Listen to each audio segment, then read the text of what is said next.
And let me try that so you can actually hear me. I'd like to welcome those members of the press and public who might be joining us online and in person for today's meeting of the Investment Committee. I must flag up front, there are no fire drills scheduled for today. So if the alarm sounds, I'll adjourn the meeting. Please follow the Democratic Services officers who can lead us to the assembly point. Welcome. I'll just pause for a moment as people find their seats who've just entered the room.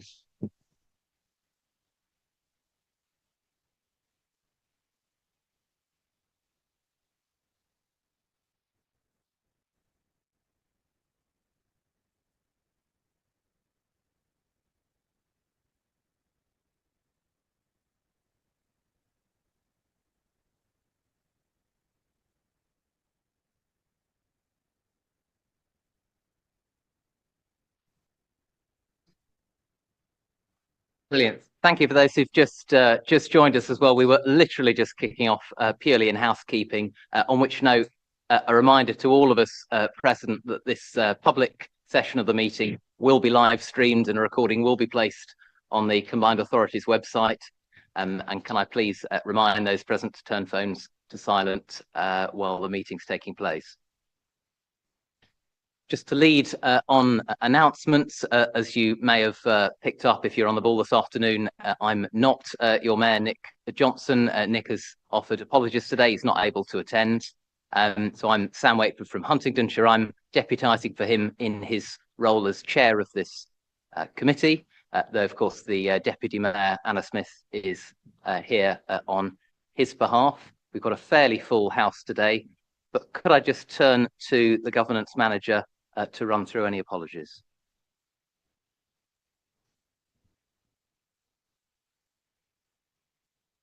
Thank you, Chair.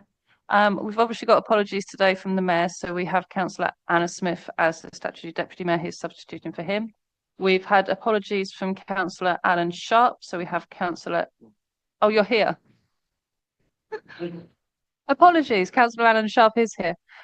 We've had apologies from Councillor Simon Smith, and we've got Councillor Richard Robertson here substituting, and we have got apologies from Peterborough City Council, so we've got Councillor Mohammed Jamil.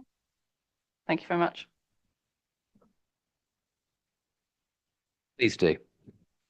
Can I also just apologise to the meeting? I damaged my back at the weekend, so if I stand up and lean against the wall, it will be so that I am in fact able to leave the meeting at the end. Thank you. I'm sure we can all forgive you that.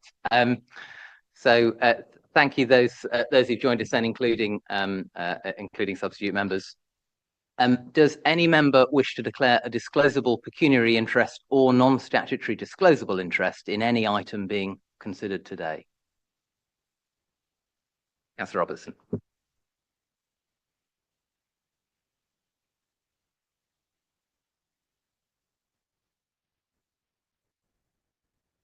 Did it not come on? Yeah. Item 5, there's potential, there's a trust that I am a trustee of that may apply for a grant from the Social Impact Fund. It's a bit unlikely, but it's possible. And Councillor, what are you planning to take part in that aspect of the meeting, or will you be leaving? Okay.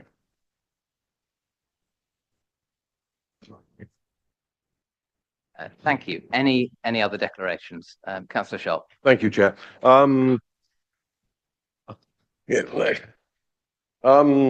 Just on item 4, sorry, I'm an East Cambs District Councillor. I'm chairman of Finance and Asset Committee where that little port report came. I don't think I've got a pecuniary interest, but obviously just to mention that. Thank you for flagging. I'm looking at officers next to me, but I'm taking it we're content with that.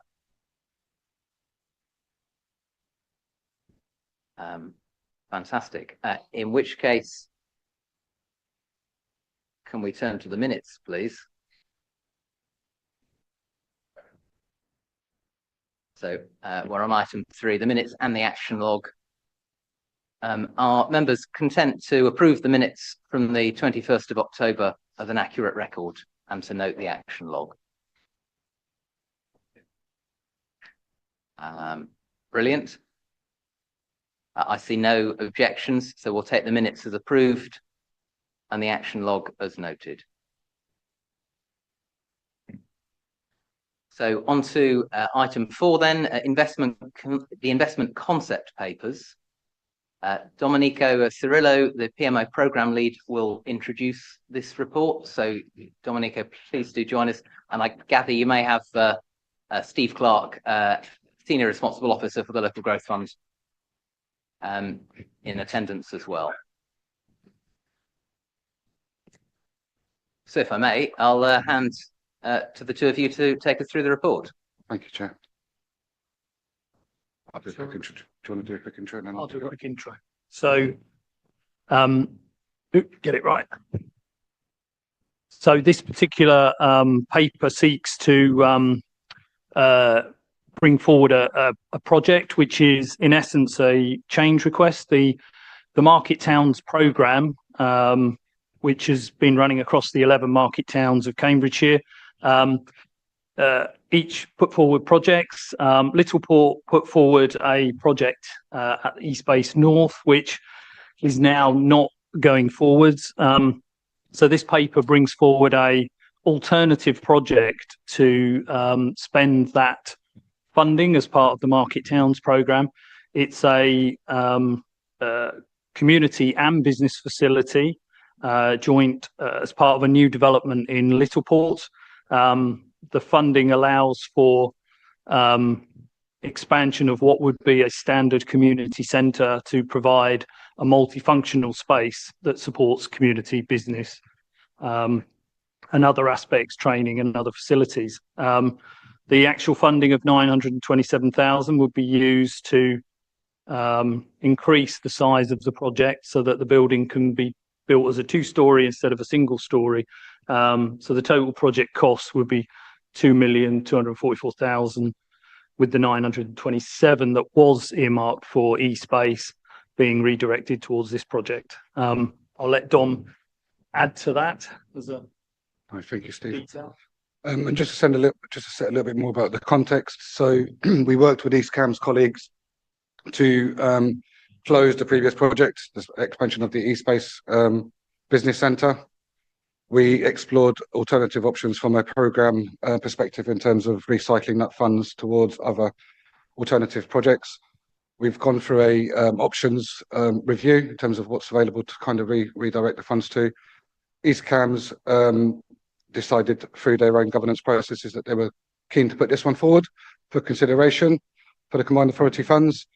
From a PMO perspective, we kind of wanted to really make sure that the reallocation of combined authority funds was delivering added value to the project. So we've worked with colleagues at East Cams to make sure that the offer that's been proposed is over and above your normal community centre facility. And as I understand, it's going to plug that gap in terms of providing managed workspace and hot desking for people that work from home, sole traders, but also plugging that gap between what is the existing East Base business centre, which really doesn't cater for that kind of local level kind of engagement. So that's one of the benefits that we were keen to see through, and also the linkages between the new housing development and the town centre, and by including some of the community facilities downstairs in the ground floor of the proposed centre, introducing stuff like GP surgeries and other provisions. That again helps with the footfall and that connectivity between the High Street and the new housing centre. Brilliant. Thank you for that overview. Purely for context, may I share with colleagues as well, in my cabinet responsibility here in Huntingdonshire, I'm responsible for our element of the Market Towns programme work, but I don't think that comes close to constituting as an interest, but just for visibility. Are there any members who have any questions or comments on this report? I'll take us away. Hopefully not to complicate it too one. I'm broadly in support. There was some demography in terms of indications about that space and community engagement and footfall, but in the papers that's quite, or appears to be fairly heavily linked to basing and outreach for the doctors there. So the question is, in terms of those estimates of footfall, is that linked to only being viable if other businesses take up space in there, or is it self-sufficient in its own right? Thank you, Al. So they have projected operational costs against income. The downstairs space, as I understand, will be rented out, leased out. So through that income, that helps with sustaining the building and the centre going forwards. The upstairs space, yes, it's certainly, they're still working up that kind of, what is it, the kind of patronage, the kind of usage, the kind of who the groups that they're targeting. They've said that they want to target that person working from home, that sole trader, and offer that managed workspace provision, which would potentially work well on a housing estate. And that's going to be developed further as part of the business case. Just follow up, Chair. Go for it. Thanks for that, Dom. The other question linked around that, is there any limitations on restrictions on how that space is actually hired out? So we're investing in a project for one particular purpose, and that could be mitigated if it was rented out to somebody who didn't have that space for any kind of community engagement at all. So are there any restrictions on that? Yes, no, so absolutely. So one of the things that we've engaged in conversation with East Cams is to make sure that we're safeguarding not only the usage of the facility, but to safeguard our investments as a combined authority from a legal position. So we're exploring options around maybe putting a land charge on the building to make sure that it's used for that use. And if it deviates from that way, you know, there are kind of mitigations that we can action as a combined authority. Thank you. Councillor Nethsinger.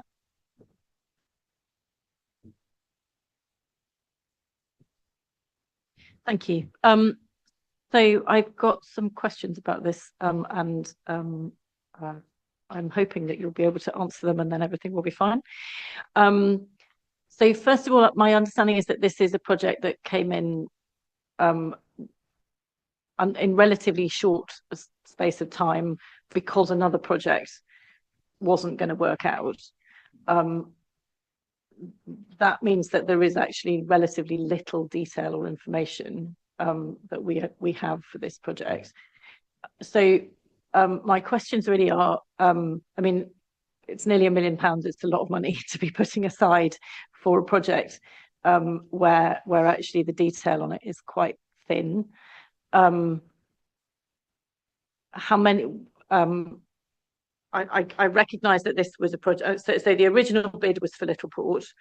The original bid wasn't going to work, so we've got another bid from Littleport with relatively light detail. Have other places, given that the original bid didn't happen, have other places in East Cambridgeshire been able to put in a kind of any application for this money? Is the money available to, I mean, if we were not to pass this, what happens to the money? That's my other question. So 2 to start with, and then I might come back for more. Let me deal with those two. So in terms of has there been a precedent for this? Yes, we've done it before, where the districts have cancelled a project and the money has been recycled into their portfolio of proposals that they're going to put forward. In terms of options analysis, well, let's go back to your first question in terms of timing. Yes, this has come up very recently. The previous project was only cancelled last month. It went to cabinet, I think, at East Cams to get that signed off and agreed. So they were under pressure, not under pressure, but they had a limited time frame to kind of explore those options around alternative projects. They did undertake some consultation locally. Through the Market Towns programme, we do ask the district's authorities to lead on that local engagement and that prioritisation of what proposals come forward as part of the overall Market Towns programme. And that discussion was had, as I understand from officers, and they've put forward, they've detailed that, albeit not in great detail, but they've detailed that exercise that which they undertook to come up with this as their preferred option, which I understand has been signed off by their cabinet as well. In terms of the Market Towns programme, we're very keen to get the funds allocated and the programme delivered, you know, as much as we can by March 2025, which is why I really wanted to see this, turned around and to deal with this kind of project change request as early as possible. So, you know, we're keen that they explored this project to put together the detail. Now, I do admit that there's a lot more work that needs to be done as part of the business case to kind of firm up those details and to make sure that this is a sustainable project going forward. Yeah, that's fine. And then we've got another hand next to you. So thank you for clarifying that.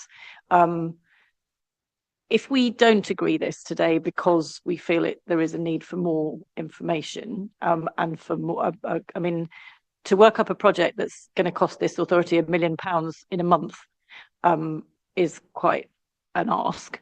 So you say that you're keen to get the project funding for the market towns out the door by the 25th of March. I mean, this is never going to be actually built by that stage. What happens if we don't? So in the Market Towns programme, obviously just to add to what was said before, the 11 market towns were all offered an agreed amount of money out of the original fund, and that's what we're trying to deliver here, so that each of the 11 market towns, you know, gets something from the original programme. The question about the budget, I mean, clearly with this project, this is a concept, and as Dom has said, there's an awful lot which they're working on anyway at risk to develop a business case, and obviously in the MTF process, clearly if we agree to this is going to slip into next year in terms of the actual build. So that's already a given in terms of precedent, because I think we have one or two other market towns that are still spending into 25, 26. So as part of the programme. Okay, go for it. Just to add to that, so we really wanted to give East Cambs an opportunity to secure that budget of £1 million, as we have done with the other 10 towns. Yes, if the committee decides that this is you know worthwhile moving on to the business case stage, and then that's fine. We can continue working with colleagues at East Cambs. But if not, and then the option is there that we can reinvest that in other places. Thank you.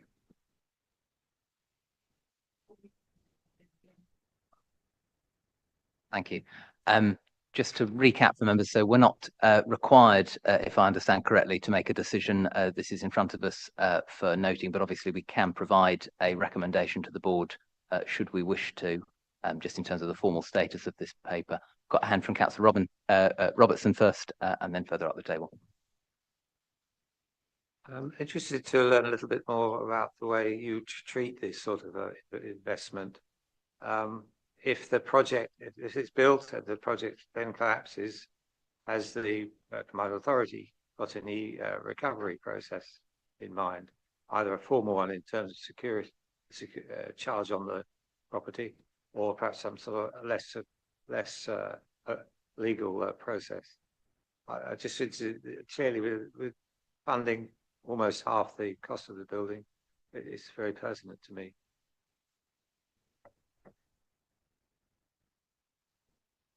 Councillor Williams, unless officers wanted to come back on that initially.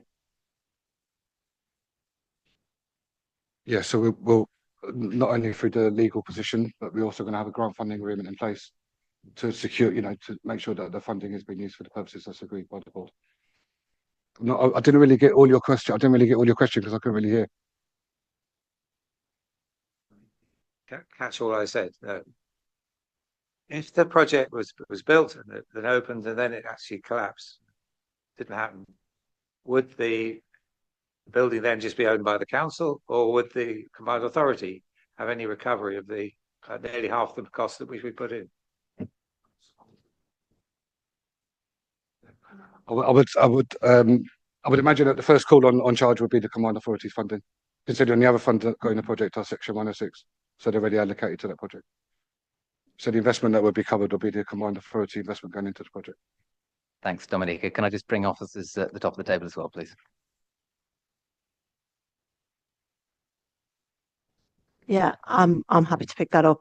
Essentially, as part of the grant funding arrangements, we as the combined authority would seek to put a charge against the property for the investment made. So that should the property be utilised for any reason other than specifically stated, then we would have recourse to reclaim the funds against that.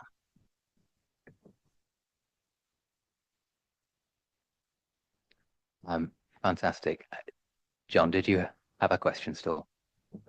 Thank you, Chair. It's to do with the projected revenue, rental income you say that in the penultimate paragraph that 70,000, you estimate that 70,000 rental income is going to be possible by year 2, and then close to 130,000 by year 3, and that 70,000 will be sufficient to cover the operational costs, and 130,000 obviously will then cover all the liabilities.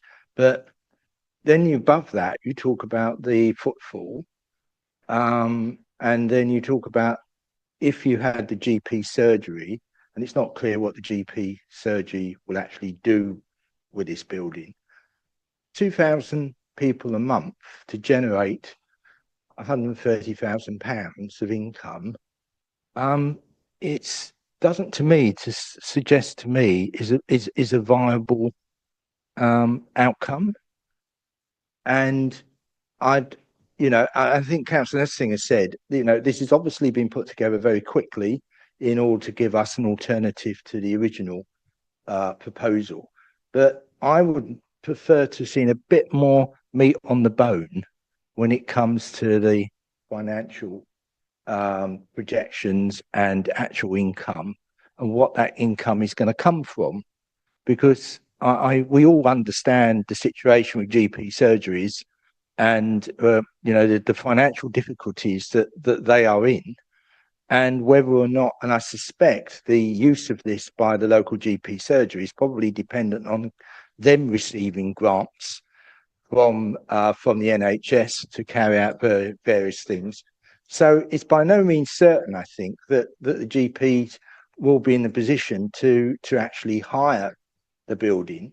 I mean, my own experience of GP surgeries is that they have very little available to hire buildings, and I just don't see it. I cannot see how you can generate that amount of income from the footfall that you're proposing.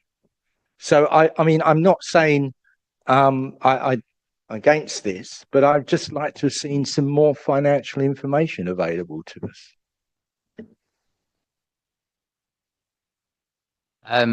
Second time lucky. I'm certainly hearing from that kicking of tires around deliverability and so on. I guess I would just underline and turn to officers momentarily. We're at the concept paper stage, so there would be a full business case subsequently. I think we've picked up from this discussion a number of points that I'm quite sure team at the end of the table will wish to pick up further. So it's in that context we're being invited to comment. But Domenico, absolutely, Chair. Thank you for clarifying that.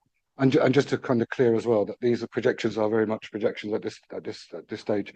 That income is based on rental income, and there is a letter of support to say that that the NHS offer, that they're ready, they're saying that they will take on the space, they will hire the space. So I need to take it on that value that's been submitted in support of the business concept that's before you. And yes, there's a lot more that needs to be interrogated in terms of that detail as part of the business case. Brilliant. I see a hand from Councillor Smith. Sorry, and then was that Councillor Sharp indicating afterwards? Councillor Smith first.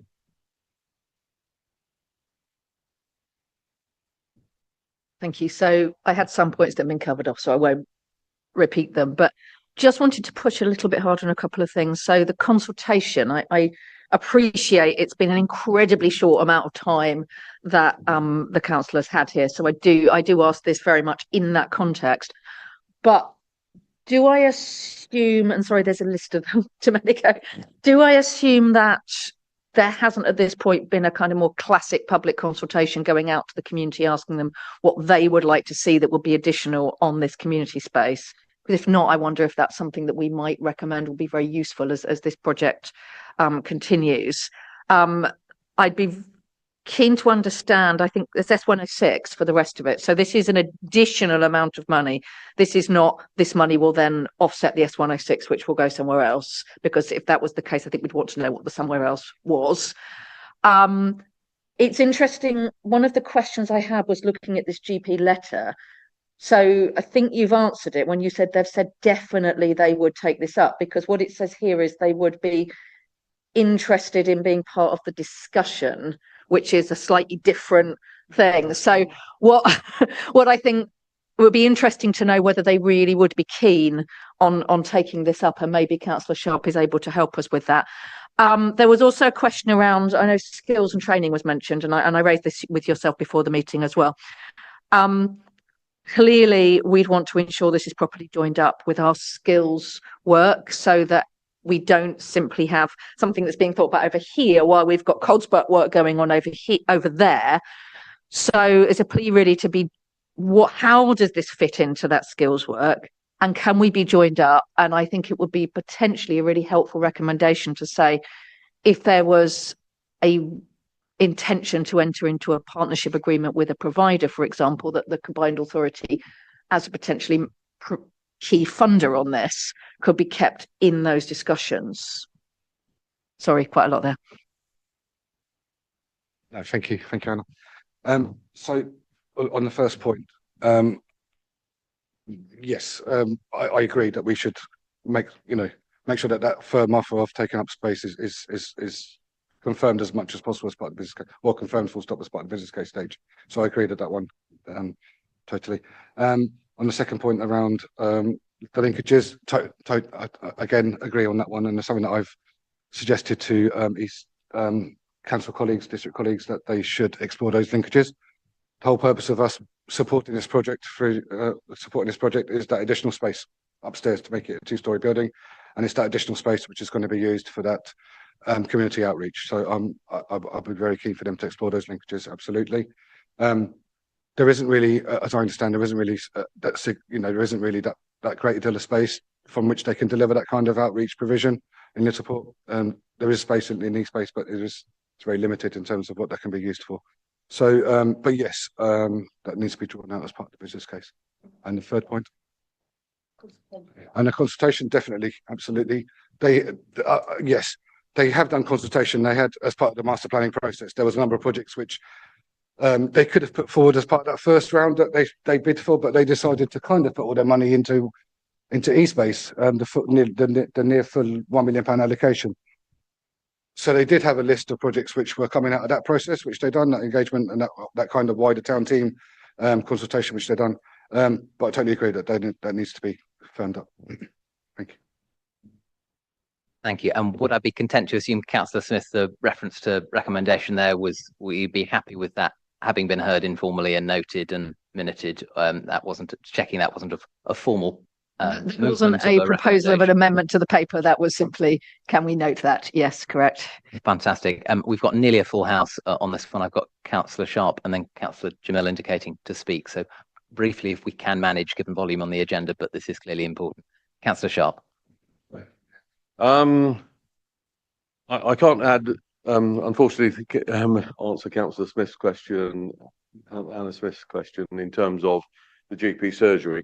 I mean, this has been put together very quickly because the E-Space thing fell through.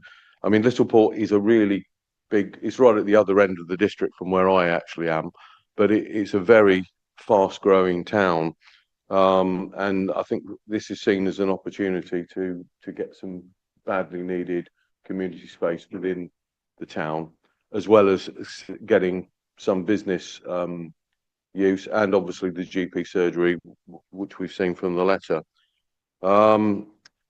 There is a lot of, as you can see from the amount of match funding with the Section 106 monies and the construction infrastructure levy as well. There's been a lot of building in the particular town, so I think and the town council will be basing themselves there as well. So, as an accountant, I understand looking at numbers, and I can understand colleagues' comments around the not lack of detail, but certainly it opens ask questions. But obviously, at this stage, we're just being asked to note this, and so when it goes to board, I would imagine probably board will want some. I don't know whether it's envisaged that there'll be East Cams officers are working on a bigger business case to go to the board. Yeah. Okay. I mean, this only came before. We don't operate a cabinet system in East Cam. This came before the Finance and Assets Committee about 2 or 3 weeks ago. Yeah. So it's been turned around very quickly.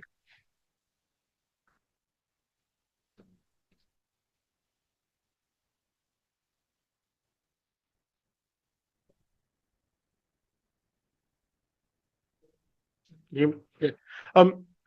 I much of the question I was going to ask, Councillor Sharp has just gone through in terms of whether it's actually feasible once it's built and it can, self-sustain, if not anything else.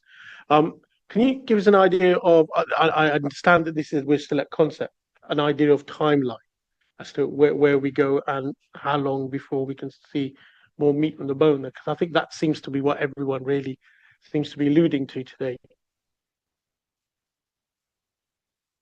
So the timeline in terms of of approval. So we were aiming to get the business case completed, ready for review in February. So we'll go through the internal governance process for then. In terms of delivery, the plan, if that goes ahead and it's approved, and then the plan would be that the purchase of the site can be finalised. So to put the site in ownership, in the council's ownership, and then the build will be over the next 12 to 18 months going forward. Thank you.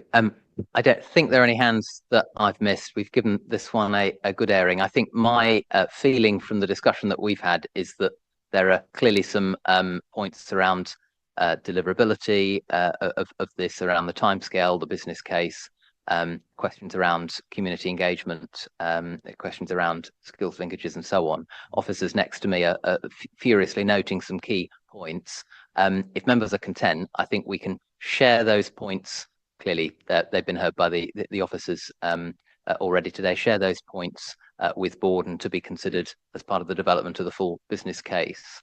If there are other preferences procedurally on how we proceed, if anybody did feel strongly they wish to make a formal recommendation, clearly you're open to make that. Councillor Nessinger, I see you've got a hand. Just to say that I think it would be Councillor Smith's point about consultation, I think is a really important one, in that I think given the timescales that this had to come forward under, it will have been, I think that the extent of the consultation with the wider community in Littleport will have been quite minimal. And I think when this comes back to us in January, it would be really helpful to make it clear that there has been significant consultation with the community in Littleport about whether this is actually what they want money to be spent on, or whether there are other issues in the community that might be of higher priority. So if we could just note that it doesn't need. I'm happy that it's minuted, but just for feedback in January, that would be really helpful. Thank you. Quite confident it will be. Officers are keen to come in. Thank you, Chair. I've written down 3 points in the discussion which we would seek to include following the Chair's comments in terms of when this moves on to the board. So first of all, further detail on the financial viability in terms of income. Secondly, to consider further public consultation. And thirdly, to include CPCA being consulted over any partnership agreements for made use of the building. So we would include that when we move forward if the committee are happy for officers to do that.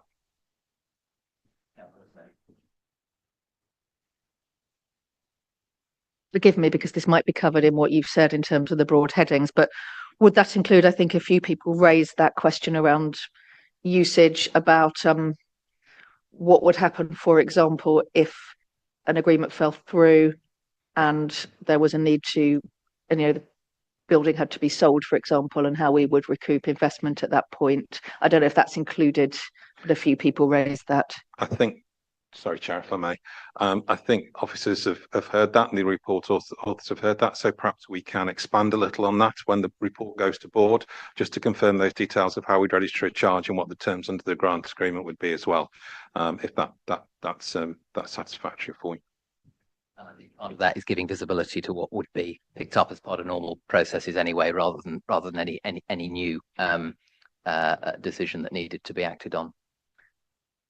Okay, unless there are any final burning comments on this one, I think we've more than done our duty to comment on it, which was the invitation in the agenda. So in that case, we'll close item 4 and move on to item 5 then. So this is the single assurance framework business case approvals for investment committee decisions. We've got 3 outline business cases to be introduced in turn. The Greater Cambridge impact, the peat soil affected roads, and then the digital connectivity strategy. So I'm proposing to go through those in that order, unless there are any asks to the contrary. So the Greater Cambridge impact item, I've got Louise Simpson, and potentially in attendance we've got Gemma Little as well. So I don't know whether you wish to join us or you're content where you are, but either way, Louisa, if you wish to lead us off when you're ready, please.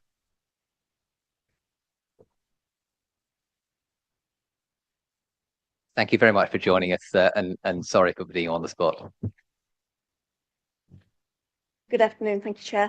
I'm introducing the Greater Cambridge Impact Project, which is at full business case, just to clarify, having been budget approved in the MTFP for 24-25.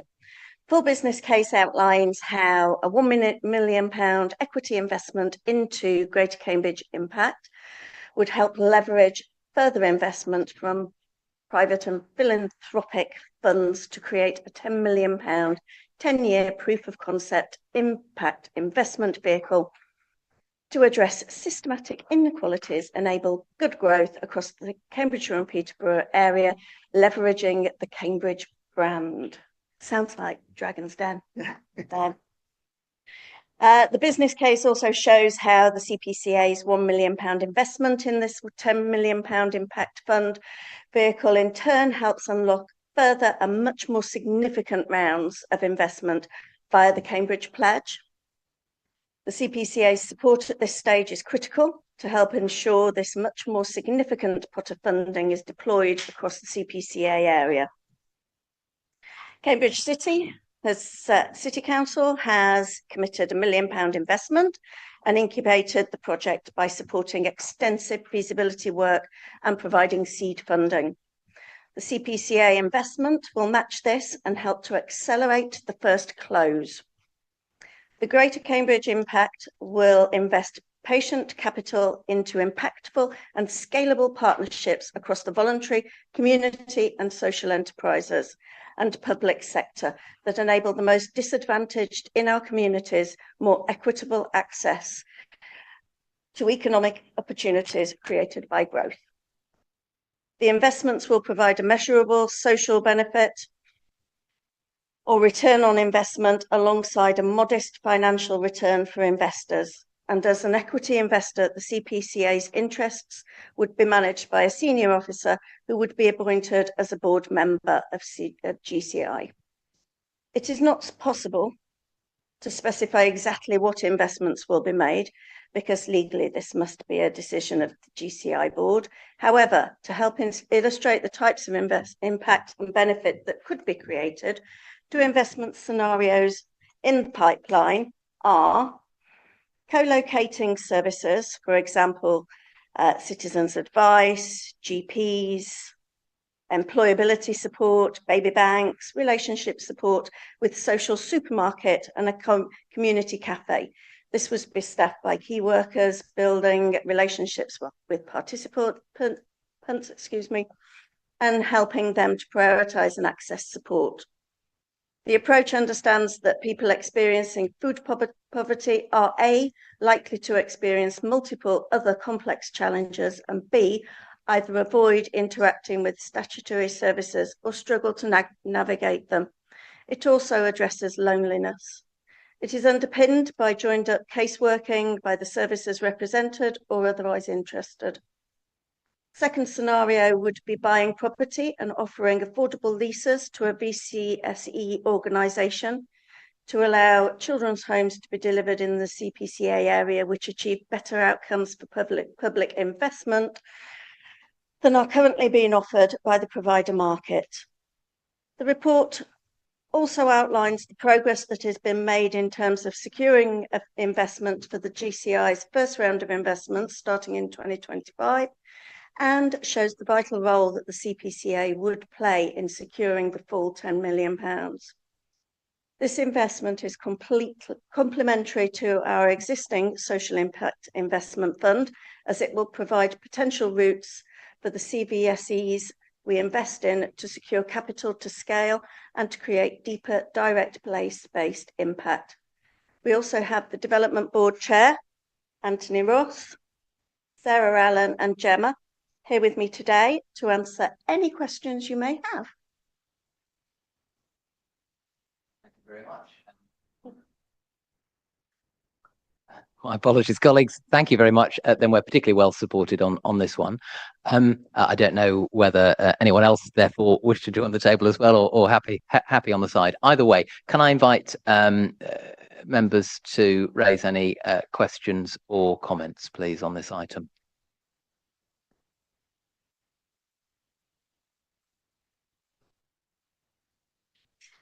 See, Councillor Nessinger, sorry, putting you back to the table again. And just for avoidance of doubt, then we have, as part of this paper, we've obviously got the 3 different outline business cases. Can we confine comments at this point specifically to the Greater Cambridge Impact Fund then, and we'll deal with that before moving on to the other 2. But I suspect that is what you were going to comment on, Councillor Nessinger, and then I've got Councillor Robertson afterwards. I was mostly just going to say that I am supportive of this, having received considerable reassurance that it will be beneficial not only to people in Cambridge. It's called the Cambridge thing, but it's actually for the whole area. And it's important to be really clear about that. And I think there are some very considerable benefits that will flow not just to Cambridge, but to all of our area. Thank you. Thank you. If I may say from the chair, as a representative from Huntingdonshire, not in Cambridge City, Councillor Nessinger's take on this is very much my own from what's been presented to us as well. But Councillor Robertson and then Nitin. Just wanted to confirm that the Impact Fund is well on its way to raising further funds. 5 or 6 million is what the initial target, and it will enable Cambridge's name to be spread out over the whole of the combined authority area. The sort of funding that we'll get, hopefully from some of the entrepreneurs in our vicinity and wider, we hope will benefit a lot wider across the whole area. There's a lot of work being done already, but there's an awful lot more to do. I'm sure we're working hard on it. Thank you. Then if we can go straight to Nitin, please.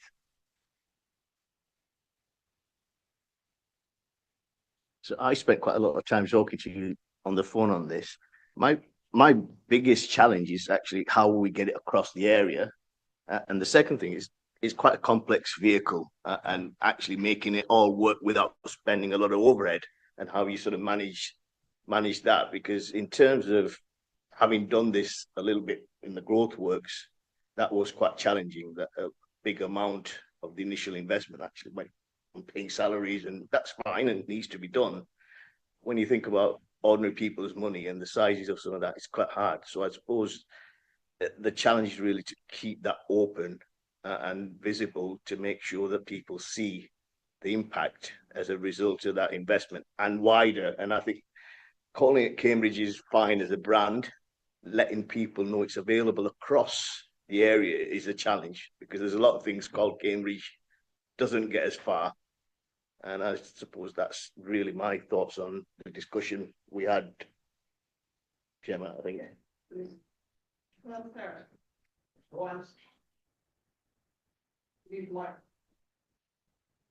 Yeah. So officers who are joining us, if you could just introduce yourselves when you start, and by all means, you're most welcome. Of course. Hi, everybody. My name's Sarah Allen. I'm the Executive Director of this vehicle and also of the Cambridge Pledge. And this is Anthony Ross, who's the Chair of the Development Board. Why don't I have a go? And then Anthony can come in afterwards. So I think one of your questions is about overheads. And so we have a detailed fund model for a 10-year vehicle. And the overheads are on average below 3% across the whole piece. That means a very lean and agile team of 4, possibly 5 people, depending on whether they're all full-time or not. And in fact, this morning I was interviewing for the investment director, and one of my conversations was about whether they're happy to roll up their sleeves and get involved more broadly, because such a small team means that everybody is going to have to be involved, participating in the governance of the organisations that we invest in, working on impact and making sure that we are able to gather and report that regularly to our investors and beyond. And so I'm really conscious that that's a variable. None of the salaries will be outrageous. We're very clear that we're here to create impact. There's no carry or any of the other things that you would expect to be associated with a traditional investment vehicle. Traditionally, you would see overheads perhaps at the lower end of that range, but of course with a smaller sum, because 10 million is both a lot and in this context not very much. That feels right, and it will be, as I say, an agile team, outsourcing as far as possible. So outsourcing a virtual finance office, for example, to do the accounting. So keeping all those costs really lean. You also asked about the kind of reach across the region, and I know that before I joined, Gemma and Robert Pollock went to several meetings where they raised this and made people aware that it was on the radar. And if the CPCA does agree this investment, then it would be great to pick up those conversations, because I know that there will be officers across the combined authority region with great ideas, great projects, areas that they know need to be unpicked. And the way that this creates the greatest impact is by collaborating, by getting that deep local knowledge and working together to make change happen. And I think that's the route in. The other thing to say is that there are 5 areas of focus that you will have seen. So disadvantaged young people around school and skills, children in care, then the post-care bit, so care experienced young people, families in crisis and poverty, and people who are homeless. And I know that those issues will resonate with all of you in your respective regions. And for each of those areas, we have a theory of change. And what we're trying to do is not make a series of individual little investments. We're trying to invest in a way that moves us further towards achieving the impact described in that theory of change. We're trying to drive investments that will lead to collaboration between different VCSE organisations around a problem in a way that allows us to think about people's lives in a kind of the complex way that problems present themselves. No one is just homeless or just unemployed. They're tackling mental health issues, physical health challenges, a lack of loneliness, lack of being plugged in, and so forth. And so to deal with those problems, you have to think about them in the round. And so the way that I want to make investments is so that we nurture collaboration between providers and local government to make that change happen. And so we are pushing hard to make sure that that's what our investments look like, and that's the change that we're able to achieve. I think Gemma's asked me to say something, but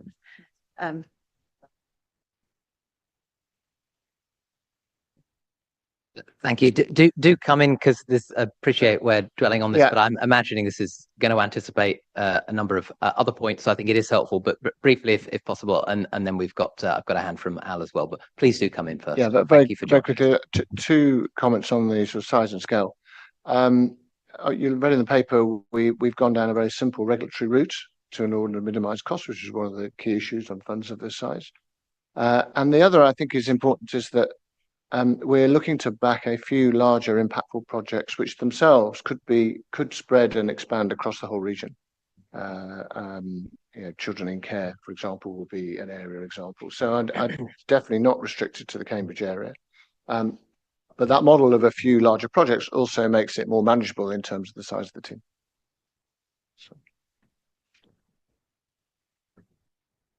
Thank you. That was admirably brief. Al, please do, and then any other hands subsequently. Right, Councillor Sharp afterwards. Al first, please. Thank you, Chair. Given the nature and focus in terms of social impact, actually, it's one that I think all of us want to be supportive of. I suppose the constructive challenge, thinking about the regionality and some of the other variables, is we have already supported through the Combined Authority Social Impact Fund to support other projects. What's the advantage in spreading our investments and putting some with your good selves, what's the additionality that you're expecting that to generate for the benefit of the broader good? Obviously, it's something we've committed to in the broader sense from our medium-term financial plan, but I'm interested in where you see every pound going. Being more familiar with the existing fund, having worked with Steve and others on it, I think that the key difference and benefit of creating the Greater Cambridge Impact Fund is that it should and will provide sort of follow-on scale-up funding to some of those projects that you're already investing in through that fund. And I'm aware that the Social Impact Fund is already underway. It's making investments, and I think we'd be really keen to work with the team involved in that project to look at projects coming out of it that we could then kind of look to invest in further. So it should be scale up, follow up, and it should also, the investments that the Greater Cambridge Impact will make will be very much rooted in place. I appreciate some social enterprises that you invest in will have global ambitions as well. So our fund is very much a route to direct impact in the place as well. So hopefully that explains the difference and the complementarity of it. And just to build on that, the other point is that this catalyses much wider investment. So your million, the City Council's million, is what is allowing us to have very developed due diligence conversations with other national investors. So it draws in far more capital to the region.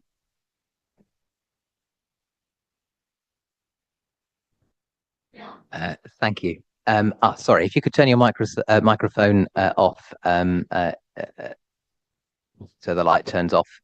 Then, sorry, Alan's will turn on properly. Councillor Sharp now, please. Thank you, Chair. I don't know as much about this possibly as other people in this room. So mine are going to be more of a general comments, really. And there's some laudable aims on page 32, the 5 points.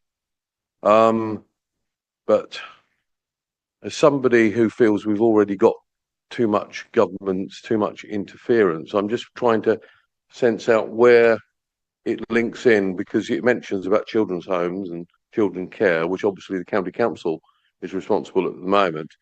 And it also mentions Greater Cambridge, and that then gets me off with the 3-letter word that I won't, GCP, which impinges upon a lot of areas outside Cambridge, but they've got no, Huntingdonshire, as the chair mentioned, have got no control of it, for want of a better word. So I have concerns there, and also what is success going to look like? How are we going to measure success? Because I see a lot of very laudable words. There's some very brilliant ideas in here, but I'm just trying to get my head around it. So I know no more than what's on this paper. How going forward that's going to be what we would all want. Certainly the 5 aims on page point 32. Yes, I don't think there's anybody in here who would disagree with any of those. But it's how we achieve that. So there might be some very naive questions there, but that's really where I'm coming from initially. So we're not going to expect our guest on this item to speak to the GCP and its broader impacts, but just on some of that around how we link into areas of responsibility of other tiers of public authorities, perhaps. I'm coming there, Chair. Sorry, I mentioned that purely because we've got City Council, County Council, GCP, we've got area committees, and I'm just concerned: is this another strata of bureaucracy, for want of a better word? No, we take the context. I very much hope not. So no, it absolutely is not. I suppose just a very minor point, which is that if the CPCA is an investor, the CPCA will have a representative on the board helping to shape the investments and agree those decisions. In terms of kind of various areas of responsibility, children's homes is a really great example. So you will undoubtedly know that the children's home market is dominated by private equity, and the majority of children's homes are in areas of the country where property is less expensive.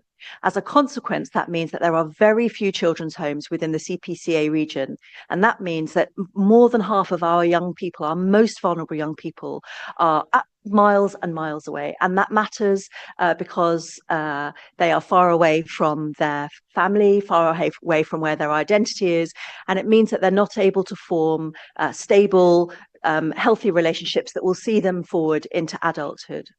And so the opportunity here is to make it possible for children's homes that are trauma informed, that are entirely focused on great outcomes for young people, to be delivered in this region. And the way that we can do that, if, for example, that was an area that we wanted to invest in, that the board decided to invest in, might be that the fund could buy property and lease it and reduce the market rent a bit, or make it more possible to deliver here.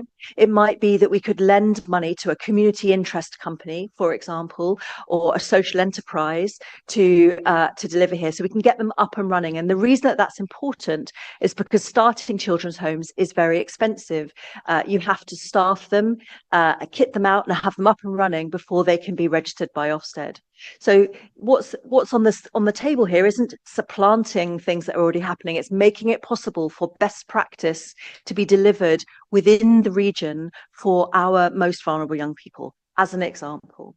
So does that help? Does that make sense? Starts to Great. Flesh it out. And I'm afraid I've forgotten the third part of your question. So I think it was about impact reporting. And what good looks like. Yeah. Yeah. It's a really tricky question to answer, but let me try. So we'll obviously be thinking about the well-being and outcomes for the participants, and that will depend on who those participants are, but that's something that we would be measuring and reporting annually. Likewise, we might think about community cohesion if that were a variable. And when we think about outcomes for participants, just to unpack that a bit, that's well-being, that's life chances, it might be about employability, it might be about mental health, it'll be about kind of key changes in their well-being.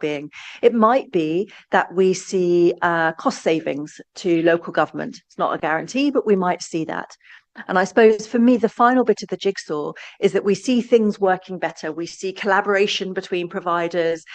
We see greater innovation in tackling some of our most tricky social challenges, and ultimately a kind of greater level of sophistication solving the problems that we are all confronted with and think about on a daily basis.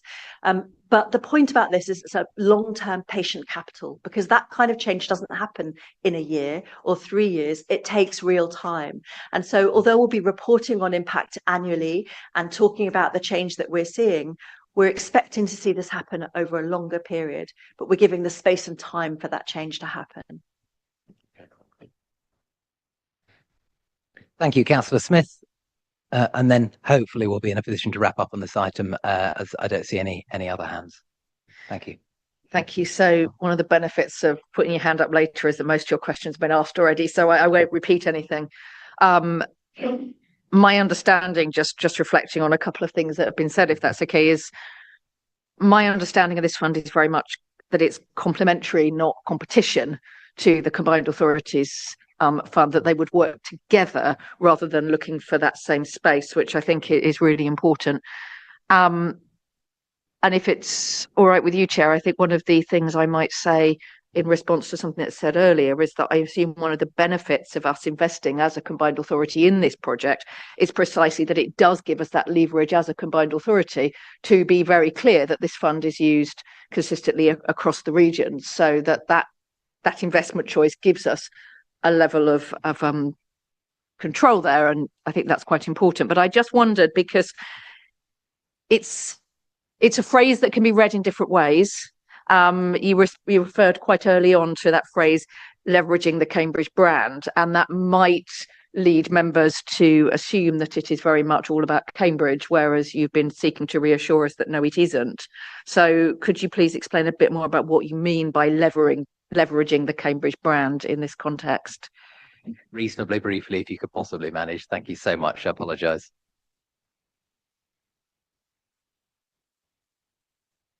Thank you. I think we basically mean using the Cambridge brand to attract investment to the area.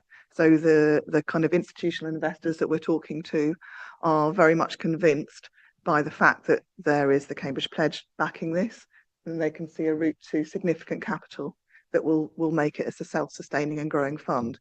So it's kind of, for external audiences, it's very much about attracting investment to the area, using the Cambridge brand and the power behind that. But from a local perspective, we need to be showing that it's Cambridge, but it's Cambridge and the region. and it's the whole CPCA area that will benefit. So it's about the impacts here across the patch, but using the brand and the wider brand of the CPCA area as that grows as well to attract investment, so that we all benefit. If that answers the question. I think it does, and I see Councillor Smith nodding yes. And as an executive member covering economic development in Huntingdonshire, I have no hesitation about us leading into the Cambridge brand, where it works for us in our wider area as well. I don't see any other hands on this item, so I'm going to take the liberty of proposing from the chair, if I can invite a seconder. So this is recommendation B, because I managed to take you through in the order I'd noted them from an earlier draft.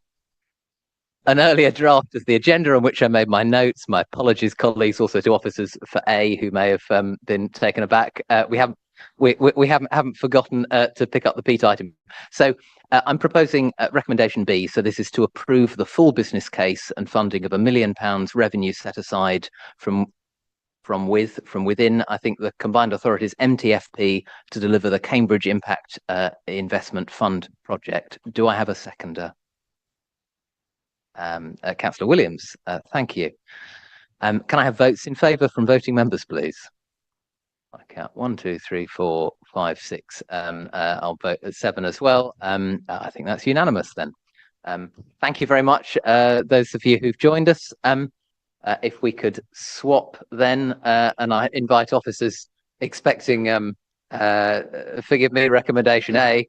So this is the peat soil affected roads. So I think this is going to be presented by Tim Bellamy, and Judith Barker, who's at the table already.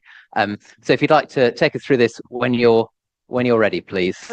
With whatever brevity you can manage, please, because we're halfway through the meeting already. I'm doing a terrible job of chairing you through in time in Nick's absence. Thank you, Chair. This committee has already seen the concept form for this project, so I think hopefully brevity is the way forward on this matter, Chair, because although there is a change to the profile and indeed the issues that have been raised by the committee and the board have now been addressed, the business case that you see in front of you is largely the same. We have done further work in making sure we're collaborating with other local authorities to share both the information and the wider benefits of the scheme.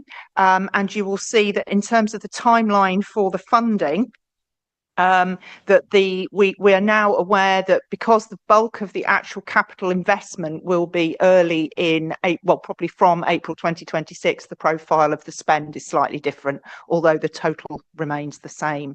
So I think, Chair, for brevity, I'll perhaps pause there and see if there's any questions. And Tim is ably able to help me on the technical parts. Thank you. Enormously appreciate that. Thank you. Councillor Smith was first off the blocks there. I don't see any other hands for the moment, but Anna, please go ahead. I thought I'd try and get in first this time. I just wanted to comment. I'm also chair of the Transport and Infrastructure Committee, where we've also been discussing this proposal. I think it's an excellent one. I'm very grateful to officers for working this through, and I would urge the Investment Committee to give it their support today.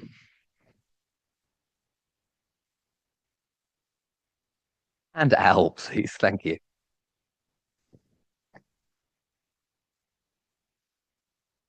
We need some instructions on these, don't we? A very quick one. I had some concerns, challenges early on. I just wanted to say, I know we've discussed this. This is the third time now, having gone through full board, but I appreciate the fact that you've expanded and provided detail on the areas where there were concerns. So thank you. Thank you. Then Councillor Nessinger. I will also be very brief, but just to say I'm unbelievably supportive of this project. I mean, I think it might be unbelievable if I wasn't, but it matters an enormous amount to the county council. So much so I even slightly wonder if I should declare an interest, but I don't think I need to, because actually the reason it matters to the county council is that it matters so much to our residents, and not just to our residents, but to businesses in the area. It's enormously important to people who are affected by these fen damaged roads. Thank you. Thank you. As I don't see any other hands, could I be bold enough? No, Councillor Sharp. Go for it. Very briefly, yes, I agree with Councillor Neffsing. It's very important to our residents. East Cambs has got a number of peat affected soil affected roads, and so as Fenland. Yes, it's great to have the trial and what we're doing here. It does seem a long.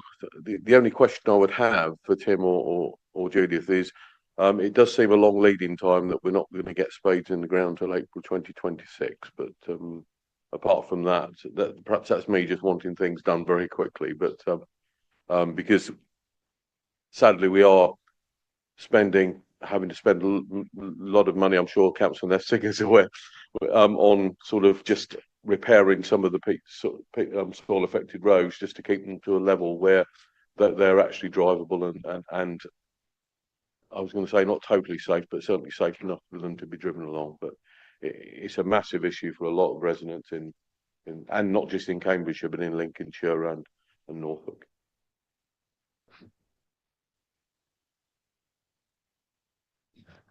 Ninth time lucky. Tim, did you just want to come in on the timing point briefly, please? Very, very quickly on the timing, it's partly to do with the innovative solutions that have been used, so time that it would take for county council to line those up, and secondly to do with the asset management planning. So it's all to do with the link with their planning over the course of the hive maintenance. Thank you. Are there any other hands I've missed? If not, I was going to ask from the enthusiasm from Councillor Nessinger if I could be so bold as to take that as a proposal of recommendation A. Might I take Councillor Sharp as seconding it then, as he was equally enthusiastic? So this is the recommendation to approve the full business case and funding of 1.5 million capital investment from the climate programme funds to deliver the peat soil affected road project. That has been therefore proposed and seconded. Could I take votes in favour of that recommendation then, please? And I think we're unanimous again. Thank you, colleagues. In which case, thank you to Tim and Judith. And we are moving on to the digital connectivity strategy, which is supported by Tim and Judith. So take it away then, please. Thank you, Chair. So again, both through the Transport and Infrastructure Committee and indeed at this committee during the autumn, you've had the opportunity to both review the strategy for those members that are on tick, but also the concept paper. And you'll be aware, therefore, that the strategy for digital connectivity to 2029 that was developed by our colleagues at the County Council in Connecting Cambridgeshire was approved through the Transport and Infrastructure Committee and then through the board this autumn. And what we agreed was that we would work through for next year's funding, i.e. 2025-26, so that then future funding beyond that can be considered as part of a longer term look through the MTFP, and in particular how that aligns, of course, to the local growth plan and the longer term plans for the area, recognising, of course, that digital connectivity is obviously key to the driving economic growth. So I wanted particularly to draw out the significance of the work that Connecting Cambridgeshire are doing, particularly to ensure that more residents, and it is over 100,000 residents, they are extending the technology to, as well as over 50,000 business premises. So I think we can see the scale of the work is really significant for the wider area, and particularly, of course, because some of the majority of those areas will be in rural areas that are also have wider connectivity problems. So I think it's certainly from a place and connectivity point of view, we are very keen to bring this forward because connectivity is a key strand of the local transport and connectivity plan, but also because of the significance of this work for climate change. Clearly being able to work remotely and develop your business in a rural area reduces the number of journeys, reduces the number of emissions, and that is an important contributor given the fact that transport is one of our major contributors to emissions and climate change. So I hope that sort of sets out the context. Obviously, the document does set out the objectives for the next year, and one of the if the committee were minded to accept the proposals, and I will talk a bit more about the money in a moment, we will be working with the team of Connecting Cambridgeshire to have a very clear business plan for the year with clear outputs that can then be delivered and reviewed by TIC during this the coming financial year. In terms of the money, I have an update for the committee. This paper sets out that we were seeking £2.3 million. We've been working with our colleagues at County to reduce that sum, and the current sum is 1.8. However, 0.8 is now from the existing year's carry forward because there have been some changes to the team. So we are now only seeking £1 million from the CPCA budget, capital budget of 25-26. And we are proposing to meet that from place and connectivity and also the economic growth budget in order to make up that £1 million to ensure that the business case for this activity can go forward in 25-26, and Connecting Cambridgeshire colleagues can start making progress on that business plan as soon as possible. So, Chair, very happy to take any questions on that. Thank you. Thank you very much. And we'll turn to officers in due course to confirm we don't need to amend the proposed recommendation in front of us, but as it doesn't feature the specific financial quantum, I'm assuming it will still serve us, given the adjustment you've just described. It's really helpful. Thank you enormously, and also for having managed to reduce the financial ask that you need to make of us. Any members wish to comment or ask questions on this? Councillor Smith, Chair of TIC, please. And then was that Al afterwards? Yeah. Almost the same comment as last time. I think this is an excellent proposal. There's been a huge amount of work has gone into this. There are some really ambitious, but I hope achievable aims within this strategy, and the quicker we can move forward on it, the better. So this is really good news that this has come today, and thank you to the officers for all the work they've put in place. Al, please. Thank you. Very brief one from me, as this has been through a number of iterations, but it's something that's been discussed at the business board, and we do think is fairly critical in terms of infrastructure and growth with our own aspirations when it comes to economic output. So absolutely support it. Would be nice if we had the capacity and funding in future years to accelerate it more rapidly as well. Brilliant. Are there any other indications on this one? In which case, I'd certainly echo that thanks and congratulations to officers for hard work on this one.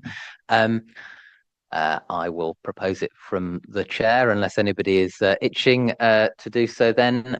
So this is recommendation C, to approve the full business case and funding to deliver year one of the Digital Connectivity Strategy 2025-29 project, and the minutes will indicate the adjustment to the financial ask. Could I have a seconder then, please? Councillor Smith was probably fastest there, but I'll move around in due course. So could I have votes in favour of it then, please?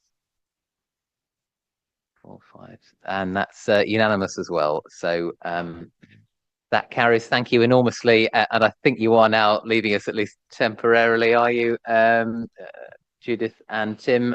So thank you very much. So we're moving on to item 6 then, potentially catching up with the timescales. So this is the Single Assurance Framework Business Case Approvals Chief Executive Officer Decisions. So I think Janice Gotts, Exec Director for Resources, is expecting to introduce this item. Thank you, Chair. Yes, I am expecting to. So, yes, this is in relation to, good. Yeah, this is in relation to a couple of projects that have already previously been to this committee. The domestic energy efficiency and low carbon heating one, which is for a capital investment of £950,000 to bridge the gap between Hug 2 and the new Warmer Homes grant coming through in order to maintain suppliers on stream and ensure that continuous throughput of work, and therefore ensuring that as I say, suppliers are there and on stream, and we don't have to stop start for that. And the second one, one that did have a lot of discussion initially, but is the business case now for the extending retrofitting your home. Those are for the people that can afford to pay in terms of supporting that energy efficiency within the home. But this is guidance to help people through that process and support them in that way. And both of these have been approved by the Chief Executive on the 18th of November. There is another case that has gone forward, approved by the Chief Executive. It's been approved because it doesn't result in any funding changes. It is a timing change as well as a scope change, but it isn't asking for any further funding from the combined authority. So actually the scope is increasing, but does not request any further funding. The timing is just to move it now into a completion date of 25-26 rather than 24-25. And that will make sure that the project actually can meet its objectives, albeit that the time frame is now extended. Thank you, Chair. Thank you very much. So as these refer to items that spend under £1 million, a formal decision isn't required, but we do have the opportunity of passing comment should we so wish. I don't think I've seen any hands. No, seeing head shaking, which I'm going to infer as contentment. So thank you very much, Janet. I think our next item then, we're moving on to item 7. So this is the Single Assurance Framework reporting of major project performance and risk. I think we're expecting Chris Bolton, project manager. Nathan. Nathan Bolton. My apologies. Nathan Bunting. Nathan Bunting. Right. Well, I've no idea who I was expecting. Nathan, thank you.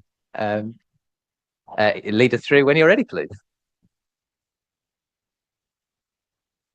Thank you, and apologies for that. That is the head of the programme office, who is my manager. So I'm here as his replacement. Well, you're most welcome, Nathan. So yeah, thank you, Chair. Hi, everyone. So this is to note the performance report on the most complex programmes and projects.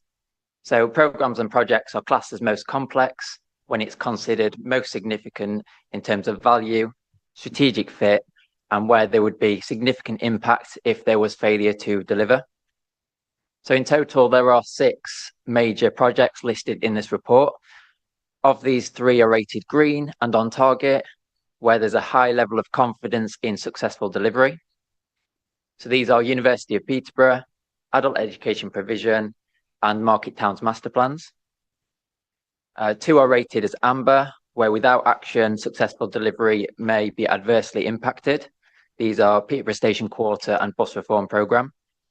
And 1 is rated as red, where without action, successful delivery is highly unlikely. And this is the Home Upgrade Grant 2. And you'll see further details in Appendix 1, which also includes the project descriptions, update, the next key milestone, and what the key risk and mitigation for each of those are. So going forward, we're looking to bring this to committee quarterly to align with when we take this to CPC board meetings. And just to reiterate what I said last time as well, we welcome any feedback on this report and what you would like to see in performance reports going forward. And happy to take any questions. Thank you. Thank you very much, Nathan. We definitely didn't need Chris after all. Any hands on this one, questions or comments? Councillor Jamil, please. Thank you. Just a bit more detail on the Peterborough Station Quarter development. White Tamber, what more needs to be done to bring that back to green?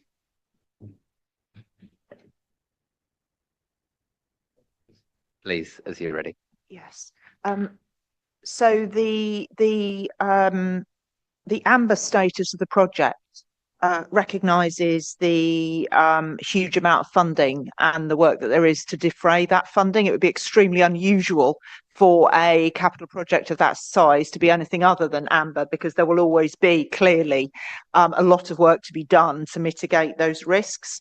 In particular, what we're doing at the moment is taking the full business case through this process in order that it can be submitted to the Department of Transport for the final allocations of money to be agreed and then issued. So at the I believe it's the 13th of January, the next meeting of this group, that full business case will be tabled for in parallel approval to DFT. So we are continuing to work incredibly closely with Peterborough City Council colleagues. I've been speaking with Tim and others with Network Rail to make sure that they are appropriately bound into the project plan and moving ahead with us. And we had a very positive meeting with them in the last month. So I'm pleased with progress, but mindful of the scale of the risks on any project of this size, and look forward to bringing that paper, that business case to you in early in the new year. Thank you, Chair. Thank you. Councillor Williams, then be followed by Councillor Smith. Thank you, Chair. Thank you, Chair. I want to talk about the bus reform programme. I'm reading the update, but of course the update isn't now accurate. Talk about launching 2 DRT routes in November. That didn't happen. And I am getting rather concerned that there are a number of the preset bus routes that haven't happened yet and are unlikely to happen before the end of this financial year because of legal issues as well as tendering issues. So I see that it's an amber, but I'm wondering whether actually, given current situation, that should be a red.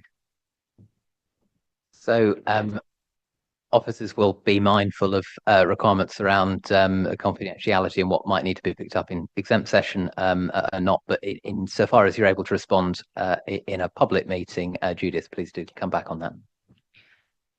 Thank you, Chair. So just for clarity, there's a lot in what you've just said, and the bus reform risk here is very much specifically related to what we've gone out to consultation on, and the franchise EP discussion, which a report of that consultation will be coming through the committee process in the new year. So this risk is specifically about that issue.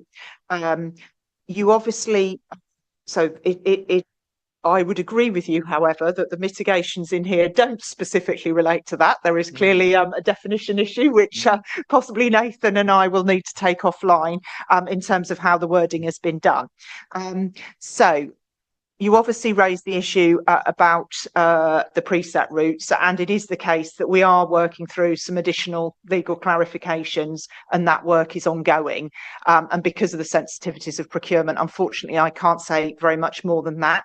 We remain optimistic that and in fact, I'm having an update after this meeting, which isn't terribly helpful to you, I know, but we will need to update regarding the demand responsive travel and the Tiger on Demand services, and whether they can be launched in December.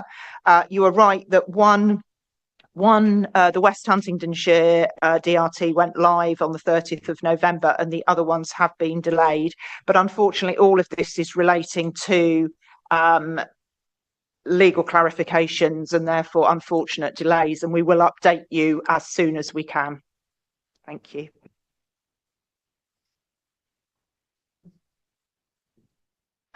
Thank you. Hopefully that was as helpful as it can be in the context, and appreciate you go beyond but beyond what's formally on our agenda here, Judith. Anna, please. Councillor Smith, forgive me. Well, and that went on the first time this time around, which is a new thing here. It was just following on from what Councillor Jamil was raising, because I think it's a really, really important point. So these are excellent documents that help us really manage our risk, and they've been put together in a way that is absolutely standard for corporate risk registers. I think they're very hard to interpret if you're looking at these from outside. So I've had somebody come to me outside of this meeting and say, oh, I see you're not making good progress on the Peterborough Station Quarter. Now, you've already reassured us that's not the case. There is nothing that we are doing that we should be concerned about, that progress is good. And it's the nature of these kind of risk registers that you would get an amber for a whole range of different things on such a large project. But I think that's quite hard when someone looks at this and goes, why isn't that green? That must mean there's a problem. That must mean the CPCA are doing something wrong. And I wonder if there's something more that we could do to explain what these mean. And that's not to be patronising at all. It's just that these are it's complicated. And if you're going through and you see a RAG rating, that is naturally what you assume. So I think there would be very useful to do something here. And I assume that it would not be beyond the bounds of any confidentiality to say that can we be reassured that officers are working as hard as possible to resolve the issues of which you cannot speak further.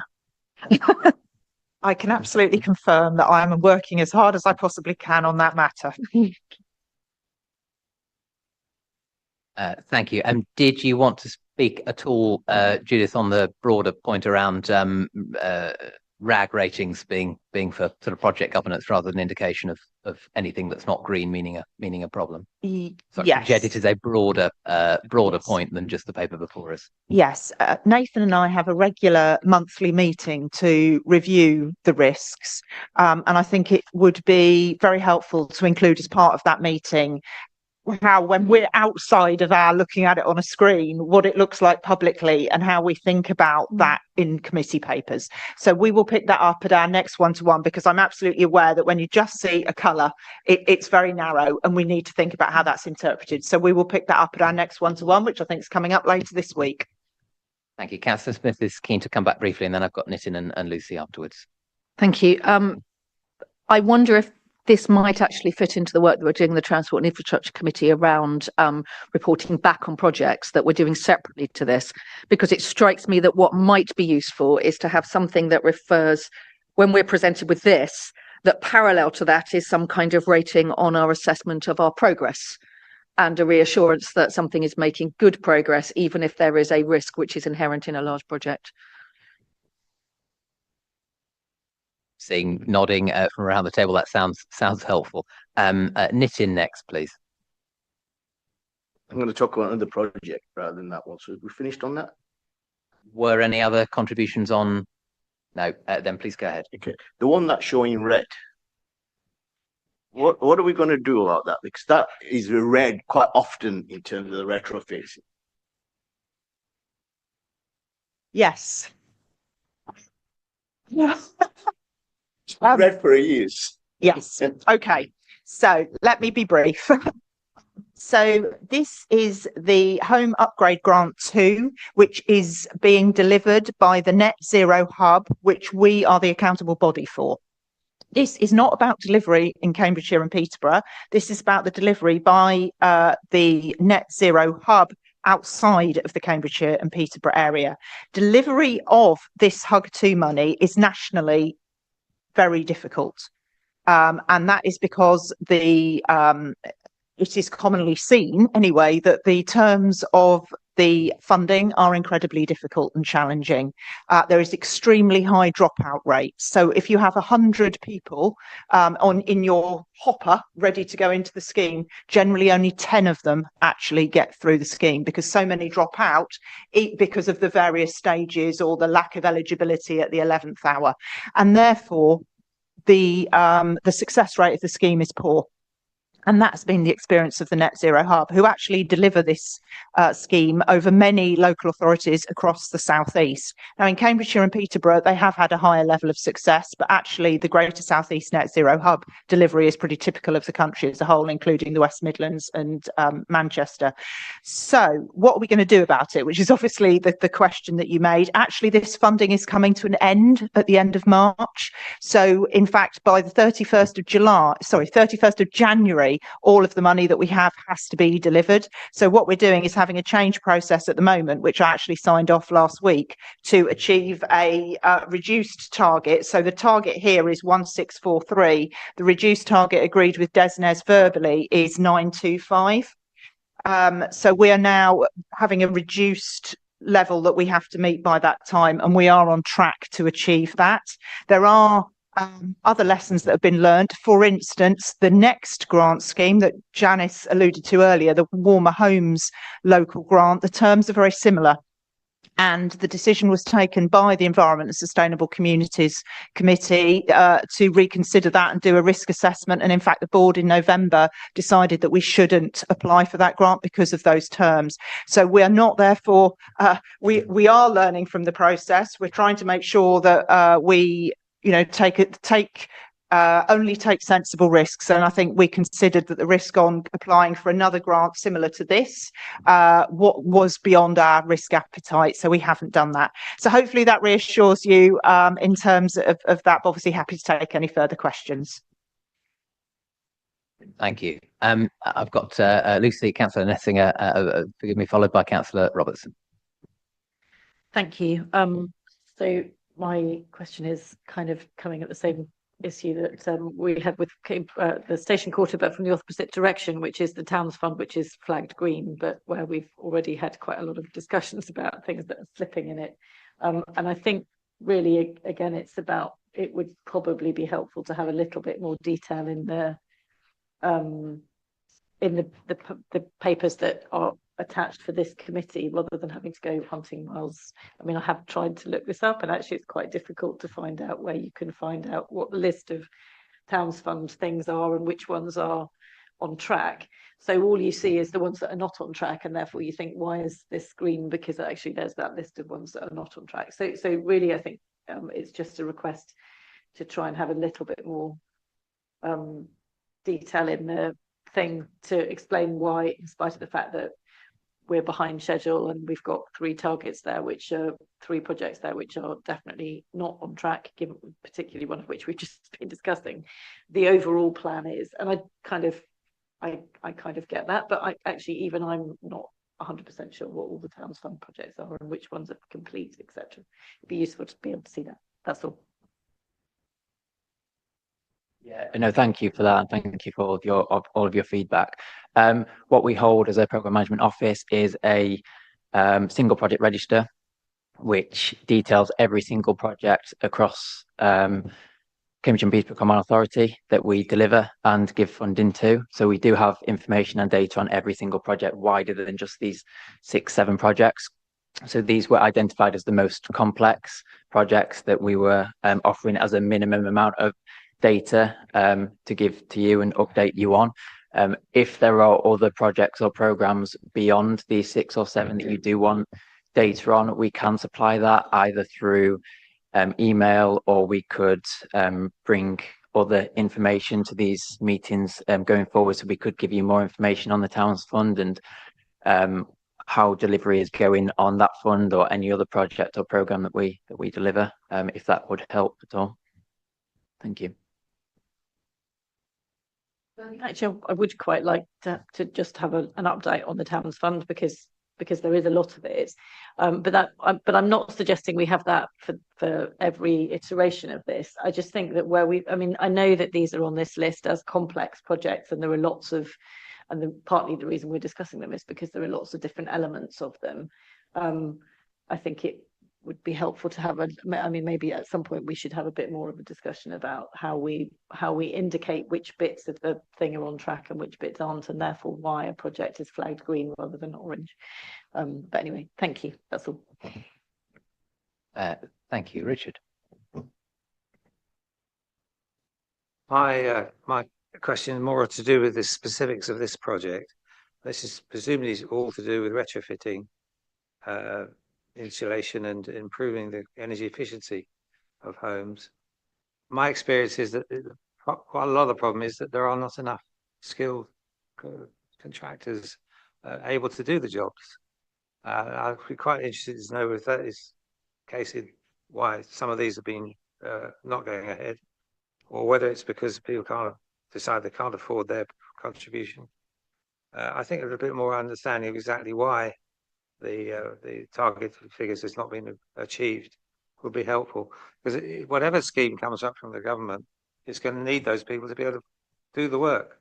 And if that is the problem, then we need to look at the training opportunities in our area to see if we can make a contribution towards that work in that way. Thank you. Judith, were you indicating? Thank you. Yes.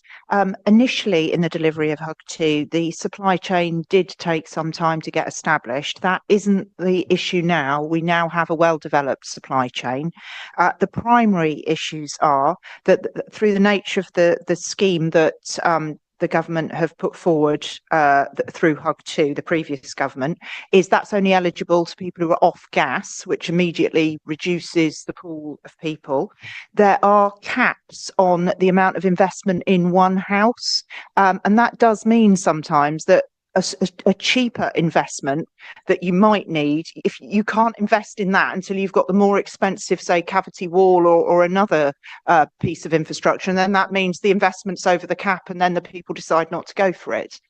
So those caps are unhelpful, and they're particularly unhelpful when there are issues of, it tends to be more expensive in the south of England to invest in some of these things than perhaps in some other places, so we reach the cap quicker. There are also issues about eligibility of the individuals. You have to have an income level at a certain level.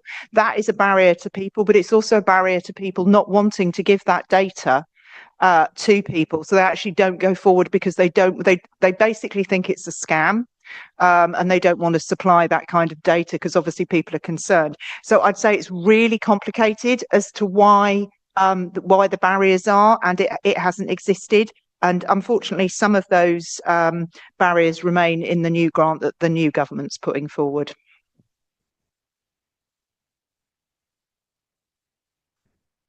Thank you. Any further comments on this paper? If not, I think this is also just for information, so we don't have a vote required. So enormous thanks for tackling all of that. So we're now on to item 8, the appointment of an investment committee member to the Social Impact Fund.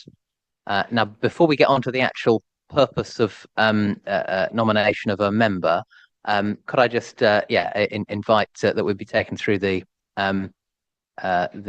context of the paper, and then we'll pick up discussion around that before moving to a vote at the end.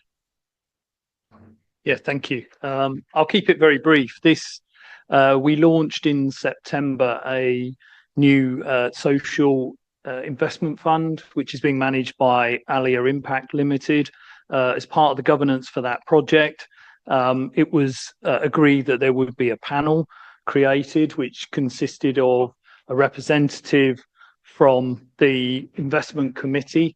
So hence the paper being brought forward to request or for you to nominate somebody to sit on that panel. It will meet monthly. It will be making decisions about the loans and the grants that are being offered to the social enterprises and third sector organisations, but also part of the remit is to oversee the actual parameters of the fund and the way it's working going forwards as part of that process. So we'll be advising on changes to the programme if those are needed too.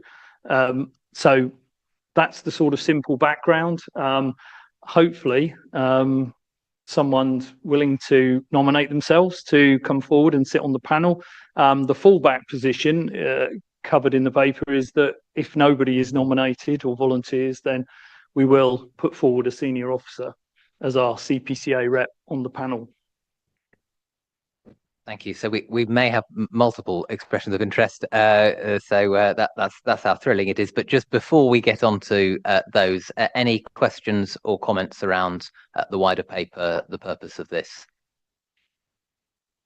If not, then as I am among expressions of interest, but we've also had Councillor Nawaz, who's not here today, expressed to the Mayor that he'd be open to this as well. Could I hand to officers next to me then to take us through the formal vote on this one?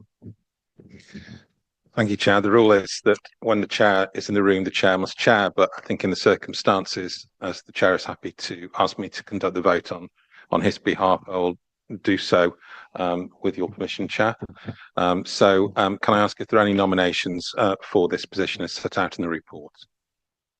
Mr. Smith. I nominate Councillor Wakeford, please. And is there a seconder to that? Councillor Robertson. Are there any other nominations? Okay, we have a vote then on all those in favour. Councillor Wakeford. I don't want to vote for myself. I don't need to. And any against? No. And that is carried. Thank you, Chair.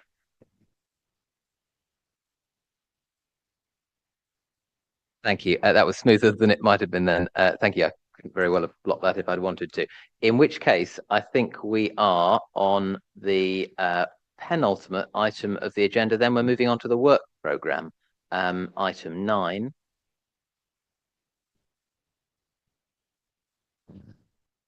Do we have any comments about what's on this paper?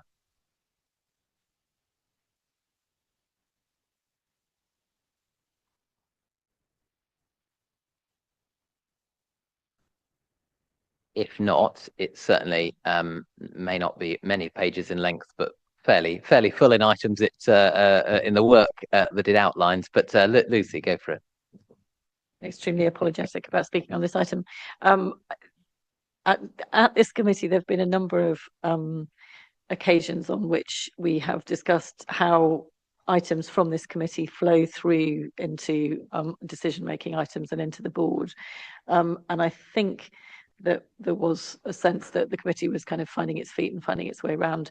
I haven't looked through the work programme in enormous detail, but if that is not on it, if there isn't anything on it, or we don't have it planned for there to be a kind of written clarity about exactly how this committee fits into the decision-making process and what the remit of concept papers versus business cases and everything is, please could we have one? And it could be a 15-minute training event, or it could just be a session for somebody as stupid as me to understand. But I do think it would be helpful to have some clarity about exactly what the route through for all of those decision-making things is. Thank you. Thank you. I know we talked about the terms of reference coming back after, was it a year or so to review, as we are finding our feet as a committee. I've certainly expressed similar questions to Councillor Nessinger at this committee before, but we have a volunteer to speak to this. Yeah, I have to agree. I do the same thing before this committee. I go through all the process and procedures to make sure that I've got it right as well. So we would be happy to provide a briefing prior to the next meeting, for example, which would just go through the process. Again, we have a lot of material on our on the website as well, which, and it's also in the Constitution, but it is not pithy in the Constitution. So I appreciate it may need some greater degree of explanation. So we will arrange that, and hopefully that will be of assistance. And then obviously when we get to a stage where you've been doing this for a year, you'll have some views presumably on where you think it can go forward. But yeah, we're happy to arrange that. Brilliant. Any other questions or comments about the work plan? If not, then there's no vote required on that. So the final item is simply to note the date of the next meeting, which I believe will be Monday, the 13th of January. So thank you enormously, including especially those who've subbed. Thank you for your indulgence of me as your stand-in chair today, and have a wonderful Christmas. Those of you I don't see in the meantime.